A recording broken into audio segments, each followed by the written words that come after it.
Okay, this will finish out the Moses chapter 7, stepping back one verse to verse 47. And behold, Enoch saw the day of the coming of the Son of Man, even in the flesh, and his soul rejoiced, saying, The righteous is lifted up, and the Lamb is slain from the foundation of the world. And through faith I am in the bosom of the Father, and behold, Zion is with me. And it came to pass that Enoch looked upon the earth, and he heard a voice from the bowels thereof, saying, Woe, woe is me, the mother of men! I am pained, I am weary, because of the wickedness of my children. When shall I rest and be cleansed from the filthiness which is gone forth out of me? When will my Creator sanctify me, that I may rest, and righteousness be for a season abide upon my face? And when Enoch heard the earth mourn, he wept and cried unto the Lord, saying, O Lord, wilt thou not have compassion upon the earth? Wilt thou not bless the children of Noah? And it came to pass that Enoch continued his cry unto the Lord, saying, I ask thee, O Lord, in thy name of thine only begotten, even Jesus Christ, that thou wilt have mercy upon Noah and his seed, that the earth might never more be covered by the floods. I find this it's interesting kind of. This is the origin of Mother Nature, or the Mother Earth. And in a sense, the earth is the mother of men because we are formed of the elements of the earth. And when we die, our body decays and returns to the elements. And in that sense, we are the children of the earth. Our physical bodies come out of the earth, you could say. And Enoch hears the earth itself mourning that it has to be the home of such wickedness, and begging for relief, because when men, when men are wicked upon the earth, it is a torment to the earth itself. And I love this idea. And then we get the Lord's response here, verse 51. And the Lord could not withhold, and he covenanted with Enoch, and sware unto him with an oath that he would stay the floods, that he would call upon the children of Noah. And he set forth an unalterable decree that a remnant of his seed should always be found among all nations while the earth should stand. And the Lord said, Blessed is he through whose seed Messiah shall come. For he saith, I am Messiah, the King of Zion, the rock of heaven, which is broad as eternity. Whoso cometh in at the gate and climbeth up by me shall never fall. Wherefore blessed are they of whom I have spoken, for they shall come forth with songs and everlasting joy. Now, of course, we're talking about the flood. This is 600 years before the flood. And Enoch is already asking, Lord, I understand you have to do it once, but don't let it happen again. And God says, okay, this is the first covenant for the flood to be only once. Later on, he'll make the same covenant with Noah. But then he makes the covenant that Enoch's seed, or his posterity, would always be in the earth. And of course, Noah is descended from Enoch. So everybody today is descended from Enoch. Then he states a blessing on all the ancestors of Christ, all those who are in the line of descent that leads to the birth of Christ, have a particular blessing on them. I find that very fascinating. I am so tired. And it came to pass that Enoch cried unto the Lord, saying, When the Son of Man cometh in the flesh, shall the earth rest? I pray thee, show me these things.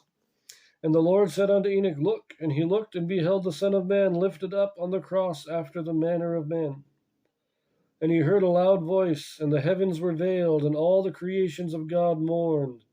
And the earth groaned, and the rocks were rent, and the saints arose, and were crowned at the right hand of the Son of Man with crowns of glory. Now, see, even after getting all these promises that the floods would only come once, that his seed would never end, Enoch is still worried about the earth. He still wants the earth to have rest. And God shows him a vision, shows him what's going to happen at the death of Christ. The destructions that we read about in 3rd Nephi with the American continents being torn apart, the veil of darkness, but then also the resurrection of the saints.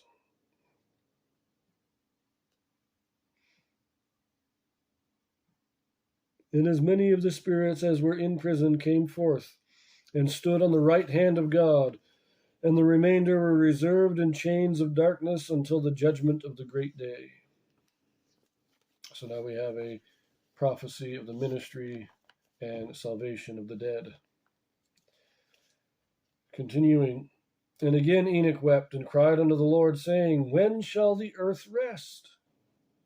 Third time he's asking that question because he's not quite satisfied.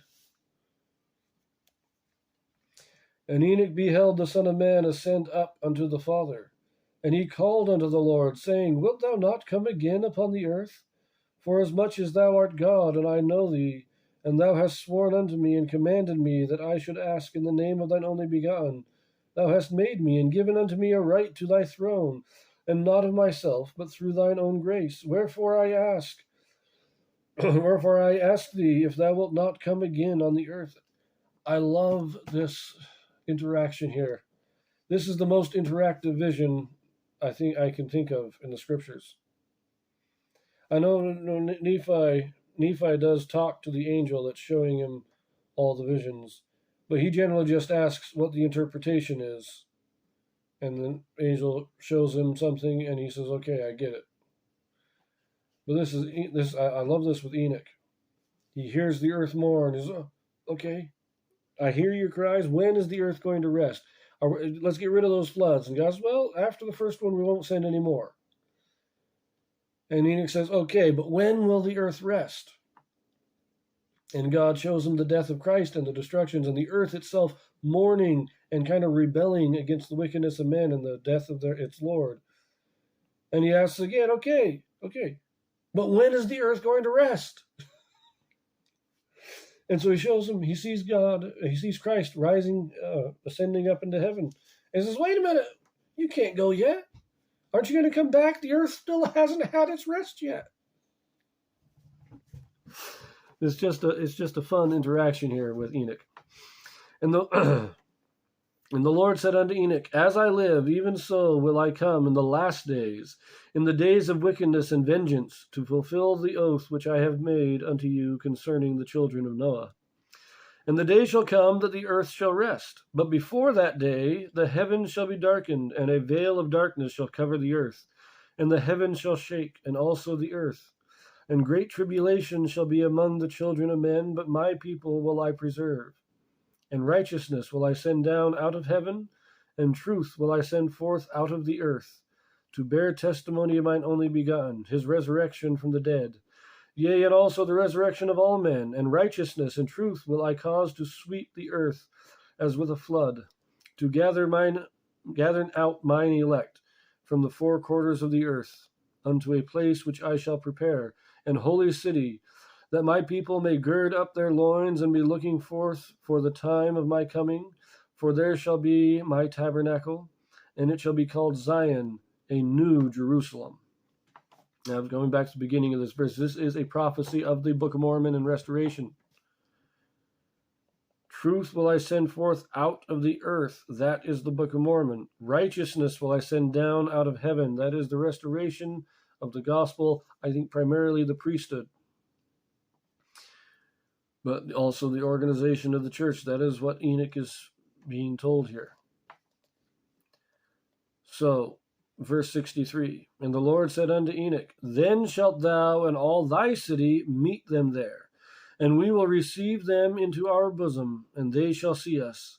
And we will fall upon their necks, and they shall fall upon our necks, and we will kiss each other. And there shall be mine abode, and it shall be Zion, which shall come forth out of all the creations which I have made. And for the space of 1,000 years the earth shall rest. So now Enoch finally has his answer. In the millennium, the earth will rest. The city of Zion, or the city of Enoch, will return, and Zion, the new Jerusalem, will be built. And it came to pass that Enoch saw the day of the coming of the Son of Man in the last days, to dwell on the earth in righteousness for the space of 1,000 years.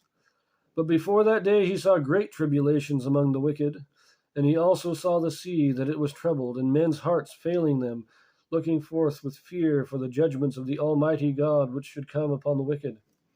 And the Lord showed Enoch all things, even unto the end of the world.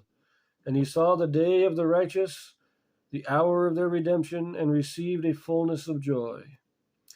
And all the days of Zion, in the days of Enoch, were 365 years.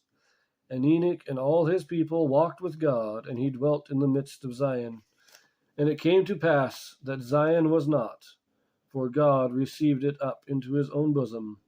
And from thence went forth the saying, Zion is fled.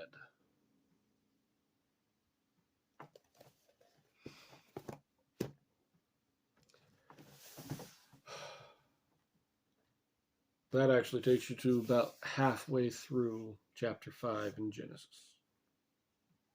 The story of Enoch is very interesting.